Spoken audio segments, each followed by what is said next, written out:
This is Jerome McQueen of Academics, the national movement to encourage our young people to choose STEM as a career aspiration.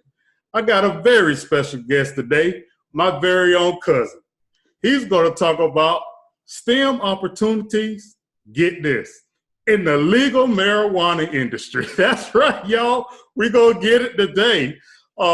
For all of us who don't understand what the legal marijuana industry is all about, what's THC, CBD, or BBD? Oh no, that's Bell Biv DeVoe right there. So anyway, well, if you don't know anything about the legal marijuana industry, my cousin Jay today gonna lay it all out for us. So Jay, you ready? I'm ready. Cool, man, cool. So first, let's start off. Tell my audience, a little about yourself, where you're from, where you went to school, and what do you do now? Okay. So my name is Francis Jordan. I'm from Orangeburg, South Carolina. There, I went to Claflin University, where I received my Bachelor's of Science in Biochemistry. And currently, I'm in Las Vegas, where I am the lab director at ME Analytics, and it is a marijuana testing lab. Okay. So here we're gonna get in that. For all of us who don't understand about the marijuana, all the terms out there, lay it out for us. Let's give it to us as detailed as you can and educate us today. Okay. So the marijuana industry is very interesting. So you have cultivators, production companies, dispensaries, and testing labs. Okay. So the cultivators, they grow the weed. The production companies, they extract the weed into edibles and oils. The dispensaries, of course, they sell the weed, and the testing labs, we test the weed before it can be sold. So the testing lab serves more so as a quality control. So we make sure that the marijuana products that you buy off the shelf are safe to consume. Okay. So you say you test. What exactly are you testing for? I mean, a potency or what are you testing for? So here in Nevada, the state requires that we look for 9 things: potency, terpenes, heavy metals, residual solvents, pesticides, mycotoxins, microbial, visual, and moisture. So the potency, of course, lets you know how much THC or CBD is in your cannabis. Terpenes, which gives the cannabis its smell and taste when you ingest it. Heavy metals, there are 4 that we look for: arsenic, cadmium, lead, and mercury. Residual solvents is used on oils that are extracted using different solvents. The 3 that are allowed here in Vegas or Nevada is heptane, propane, and butane. We also look for pesticides, mycotoxins, microbial ranging anywhere from salmonella, E. coli, aspergillus, yeast and mold, bowel, coliform. And then we look at the visual of it, make sure that there's nothing on it that could potentially harm somebody, and then make sure that it has a safe level of moisture in it. Okay. You just went through a whole lot right there. I'm going to take you back. All right, let's start with THC. What exactly is THC and how does that fit in the marijuana? So THC is the more popular compound that's found in the cannabis plant. THC is a compound that will get you high. So it is psychoactive. All right. Yes.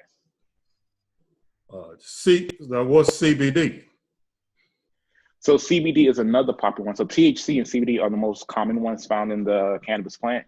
CBD is a non-psychoactive compound. So by ingesting CBD, it won't get you high. So you will find CBD in hemp products. So a lot of the oils that you see in the stores now, it's derived from hemp, which is pure CBD. Okay, now some people ask, well, if CBD don't get me high, why am I getting it anyway? CBD helps. So the difference between THC and CBD is that they attack different parts of your body. So THC activates your CB1 receptors, which is your central nervous system, whereas CBD does not. That's one of the reasons why CBD does not get you high. All right. Yeah. Now tell us, how did your science background fit in with what you do today in testing weed? So my background in biochemistry, I use that to effectively analyze and quantify the different results that we get from the different instrumentation. Okay. Also, my background in biochemistry, or just in science in general, it helps because we have to make solutions and things like that. So doing dilution, that knowledge that I got from Chem 1 back in college, Okay. it helped me to prepare for like to make standards and reagents and things like that. Okay.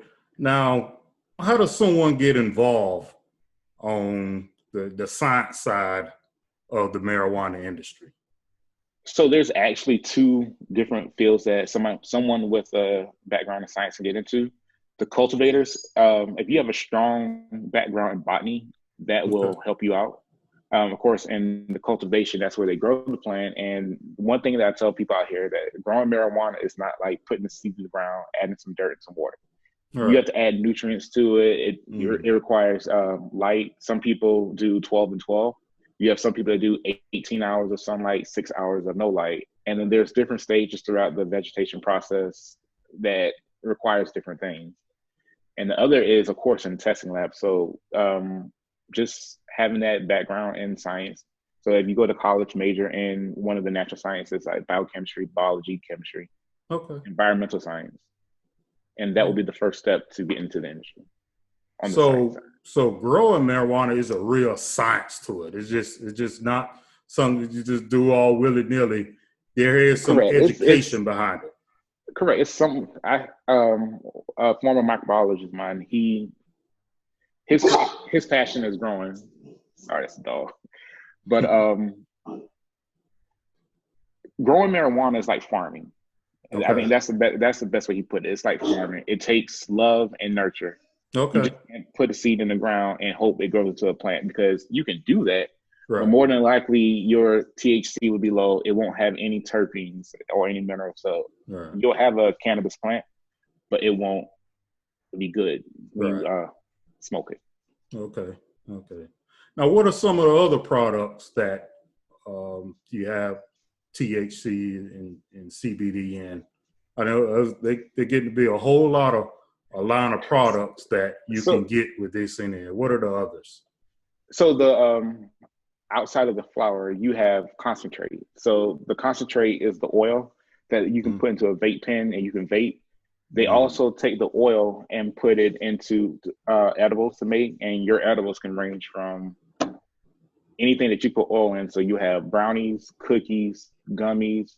I think California has lollipops, popcorn, because you could put the THC in butter and put the butter over the popcorn, so you can have popcorn. Really? You can put it in honey. Some people buy the honey and put it in their tea. And then, of course, you have the topicals that's the cream that you can rub on your body. So. Okay. So you said popcorn. So I can go Netflix and chill and really chill. Yeah, you can. Popcorn on the movies. Get high. Okay, cool. Yeah, you can. Put it on your butter and let it melt and have a good time. Really? Yeah. Hey, man, this has all been educational. We're going to wrap it up. Is there anything you want to tell high school students, college students, or parents of young people or how getting into STEM careers, even general STEM careers, or even the legal marijuana field? Any advice you want to give to them? My advice is to just get involved in STEM, period. Okay. The STEM field, it encourages teamwork and critical thinking, and it builds resilience. So just get involved. Yeah. Well, cool, man. Hey, thanks, Jay. Thanks for your time. You've educated us all. Like I say, y'all hit us up on Facebook, Instagram, and YouTube. Share this video because we need 150,000. Why? Because that'll be 150,000 of us who understands the true value of STEM education in our community. Thank you all.